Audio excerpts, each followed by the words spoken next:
All right. Actually, a bit excited about this one because of the last white tea that I had from Vietnam. This one is Nepalese white tea, I believe. Let me double check. Um, yeah, Nepalese white tea. Um, and, initially when I see white tea, I just think, this is not going to be so interesting. But it does it does smell somewhat interesting, so we'll see. And I was really shocked. Um, Not shocked. I'm gonna say I was pleasantly surprised by the Vietnamese white tea that I tried before. This is the cold brew. It's a nice color, darker than what I expected for sure.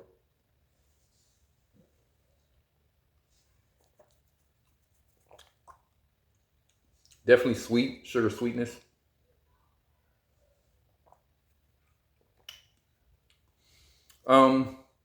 A little bit of bitterness in there, but like a very, very tiny bit. A very tiny bit. Sort of herbal. The other thing that's happening today is that I am low on water. Um, Probably for the first time ever when it comes to brewing tea. And so um, I am definitely going to go through my typical um, rinsing and this sort of thing, but I'm going to be very judicious about my water usage for sure.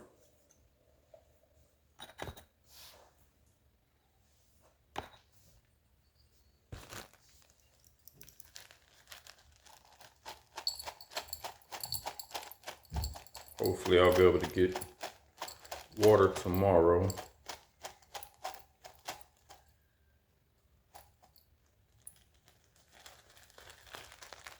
All right. See what this smells like. Wow. Very herbal. Not like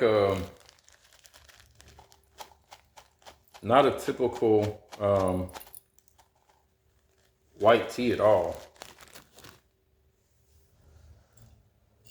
which I just did not expect. I don't know if you're able to see that at all, but it's sort of a wiry, tightly rolled tea. And I've seen this in the Darjeeling white teas as well, where some of them are what I would call a pure white tea, where it's like a full leaf, and it's just like dried, very little processing. But this one is obviously been rolled, and it doesn't say if it's a spring picking, but it definitely smells like a summer tea. Um, Very similar to the second flush Darjeelings um, used to make chai, but not as strong. And I said I wasn't going to use a lot of water to rinse, but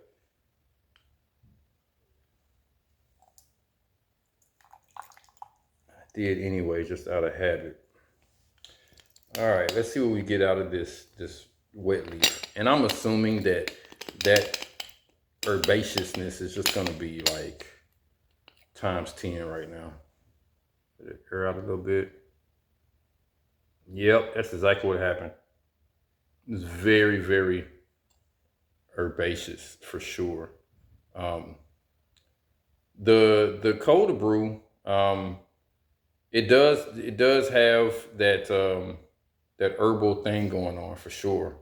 Um, but it is sugar sweet, and so I don't know what to expect out of this. I also don't have any water to cool the water. So I'm basically just gonna brew this as we go here, and see quite a bit of material in the cup.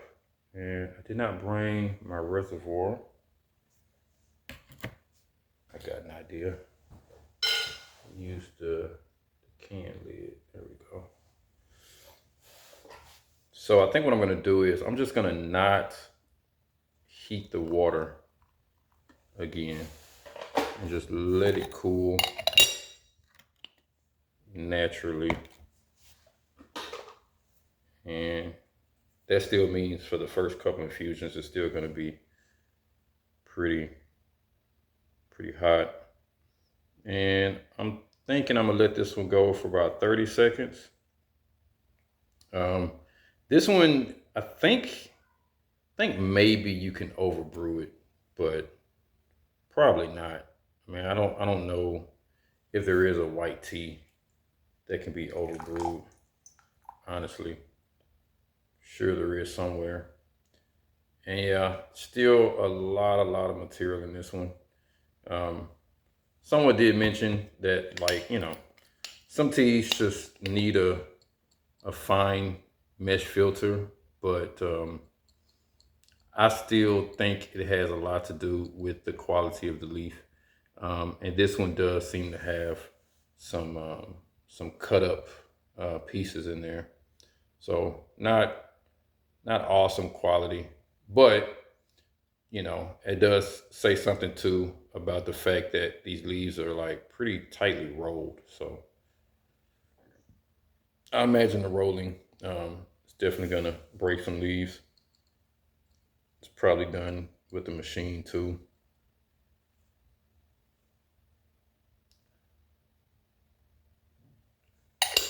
I will say this, the fact that these teas come in this tin does mean that they are very well protected in shipping. So it's not the shipping, it's not my storage. Even now, like when I kind of squeeze the bag, you can see like these little fuzzy dust pieces just flying all over the place in the light. So this is just a very dusty, you know, I'm gonna say broken tea at this point. It's not terrible. I've seen worse, but it's just it's pretty muddy cup there. The color is a lot darker than what I expect a white tea to be, but again, this is more reminiscent of those summer flush Darjeelings that have that like herbal thing going on. Yeah, and this one is definitely a green tea.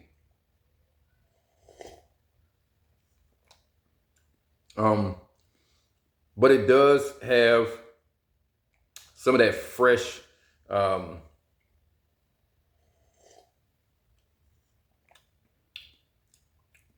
does have some of that like fresh spring note that makes me think that it, like if I was drinking this without knowing anything about it, I'll assume that it was a green tea, but I would be like, it's very spring fresh, you know, it's not like,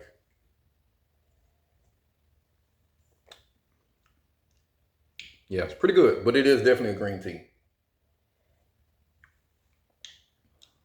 This is definitely something that I imagine was somehow cooked or pan fried or something. Like, hard to believe that they just plucked it and let it dry. You know what I mean? I will say this, it is, again, it's a pleasant surprise. So I'm not so unhappy with what I got, because usually when I see white tea, I just automatically think, oh, this is gonna be boring. This is gonna be weak. This is gonna be You know, just nothing to it. But this one is definitely more of a green tea. So has a vegetal thing going on. It's definitely closer to like collard greens than it is spinach. And for this one, I'm going to really enjoy letting this water cool quite a bit and then brewing this basically grandpa style. Expecting to have I'm not looking at the time, but I'm going to try to let this go for a minute. I'm expecting to have a forgotten brew that is a bit too strong, but again, that's something I'm really kind of looking forward to. And the last white tea that I had, the cake from Via Sun Tea, was very busy in my tummy, and I was not expecting that. And this one, I think I'm going to get the same thing. And the aroma is different. It's not spicy at all, like those summer flush Darjeelings. It's not spicy. It's herbal though, very herbal.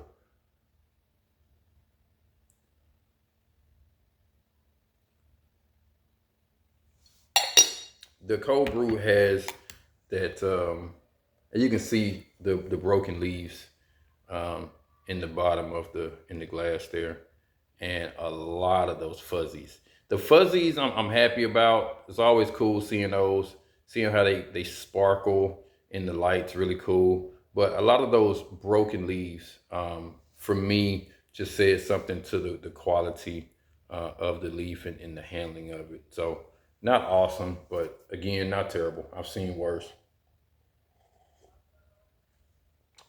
Definitely not going to stop me from drinking it. But yeah, it's I'm not a big fan of the yellow teas, but this one is very similar to a yellow tea. It's not nutty though.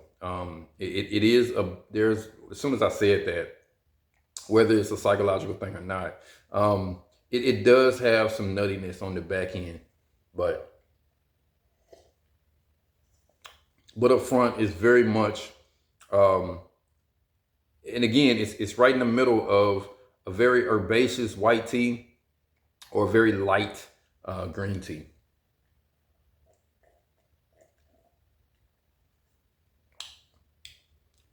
It's good though. I like it. I like it. I don't know if this is a must-have for me.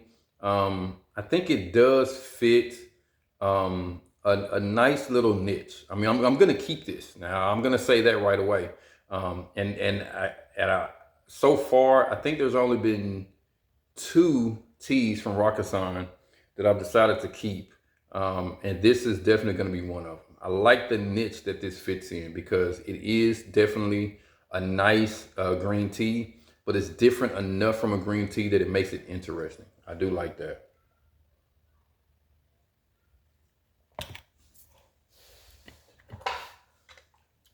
I'm gonna let this one go as long as I can stand it. I'm gonna try to overbrew it, and I think this is actually my last infusion. Oh Lord, oh, I have no more water.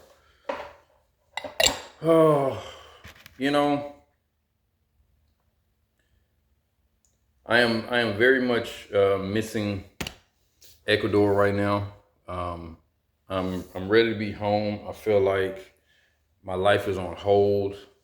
Um, though I am, accomplishing some things.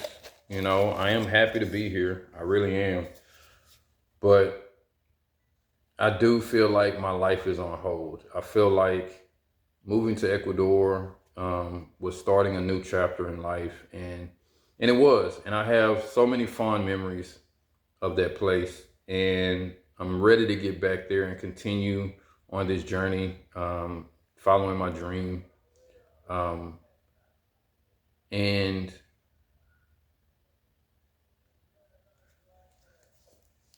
today and yesterday was definitely one of those days where I'm just like, I can't wait to get out of here.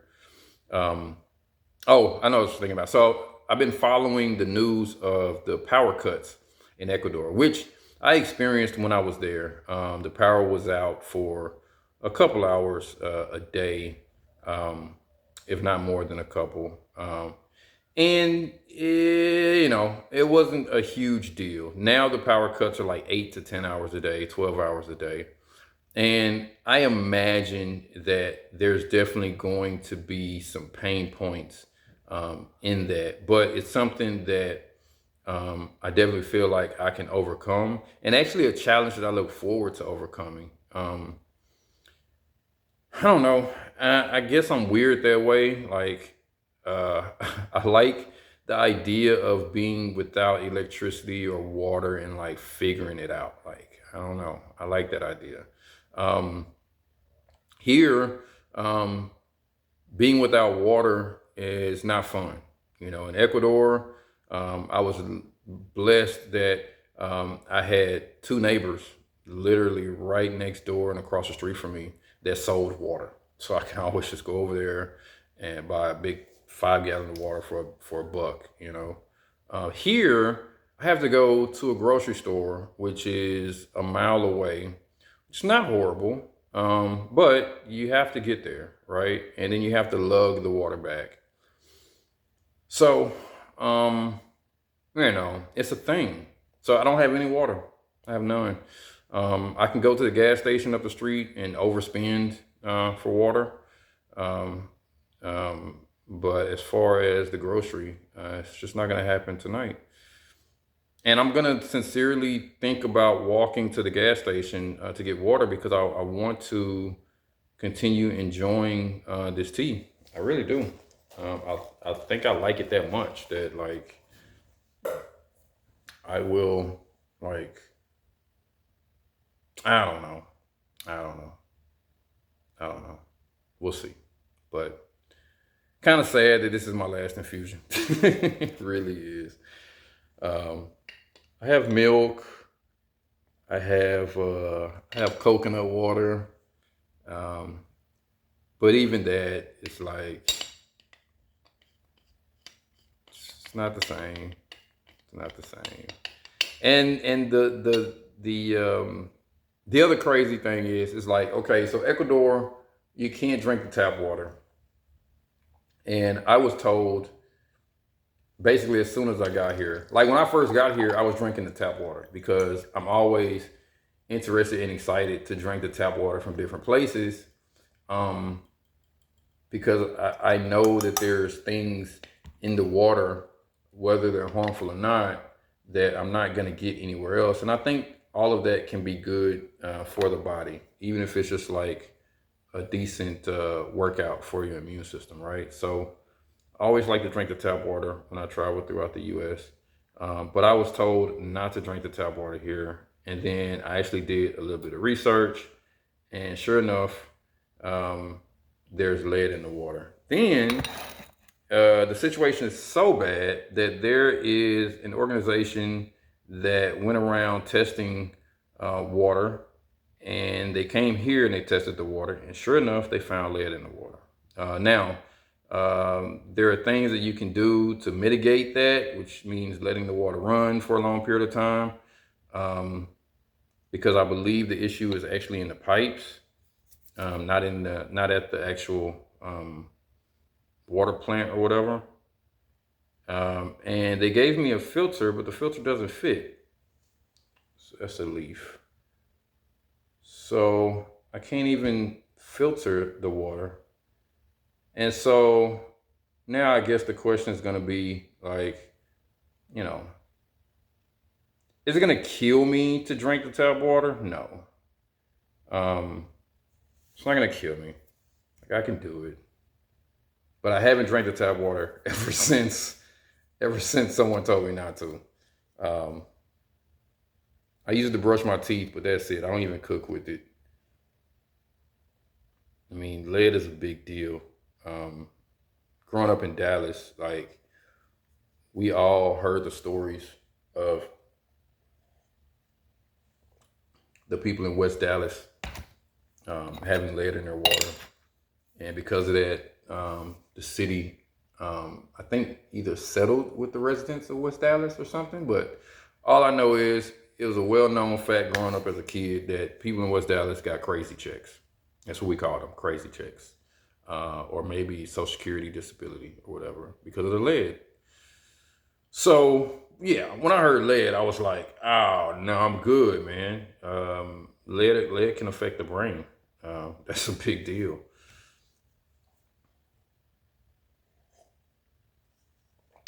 So, I don't know. But yeah, this is nice. It's definitely a green tea. And I let this one sit for quite some time, more than a minute. And it's a I want to say dark. But yeah, no, it's dark. When you're talking about the fact that it's a white tea, it's labeled a white tea, it's dark for sure. And even the look of the dry leaves looks like a white tea for sure. Like, no question about it. And so, yeah, it's very dark to be a white tea. I really like it though. There's no bitterness whatsoever. There's a little bit of bitterness in the cold brew, a tiny bit, but there's no bitterness in the hot brew. And that's letting it sit for a minute plus. So this one is great.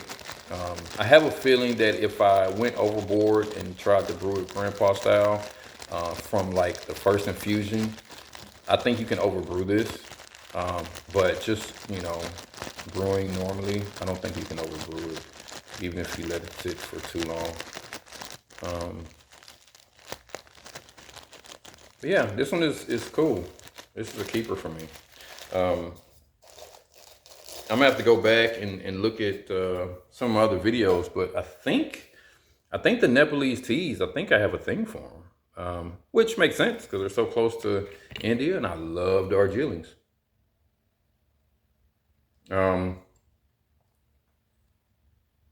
Is it as good as the Darjeeling? Not at all. Not in my opinion, but it's different. It's different. It's different in a good way.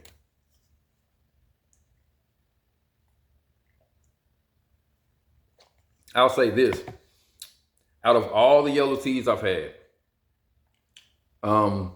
if the, if this was labeled a yellow tea, and I had this first, like if this was my first experience of a yellow tea, I will have told you I'm a yellow tea fan. I'm all in, right? Um,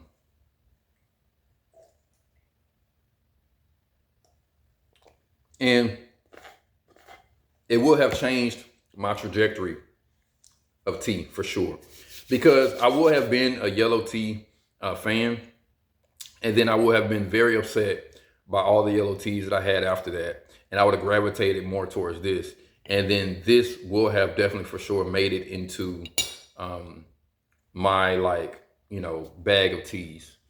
So with that being said, and I keep going back and forth with this because this is definitely a keeper for me. This is quite a bit of tea in the sample. Will I want to go out and then purchase 100 grams of this and have it with me? This one is 43 grams, so not far off actually. Will I go out and get like 100 grams of this and have this be like a lifelong thing of I got to have this tea with me? Hard to say, but I do admit that this fits into a really cool niche. It's not completely a green tea, but it's very close. And it's different enough that it's something that I think I can get used to and actually miss. Let me go back to this cold brew.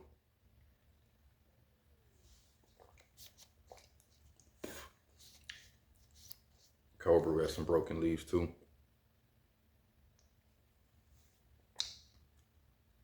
Cold brew is really good. Like I say, it's sugar sweet. It is a bit herbal. It's thirst quenching. A bit drying, but not much. And after having had the hot brew, if I brought this out into the heat and it brewed even more, I won't be mad at all. At all. Won't be mad at all. Matter of fact, something that I've never done that I like to try, and I don't know if I will try it, but I think it'll be really cool to cold brew this, okay? And then like purposely leave it outside for a while, let it brew some more, and then chill it again. Because what's gonna happen is it's just gonna get stronger.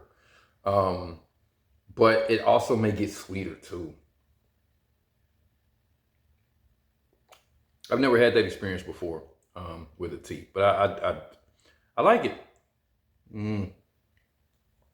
Okay, I'm trying to convince myself to add this to my collection. Is what I'm doing here. Dang, man, I'm gonna think about it. I'm gonna drink through the rest of this and then make a decision. That's what I'm gonna do. This one is good. I like this one. All right, from me to you, I holla.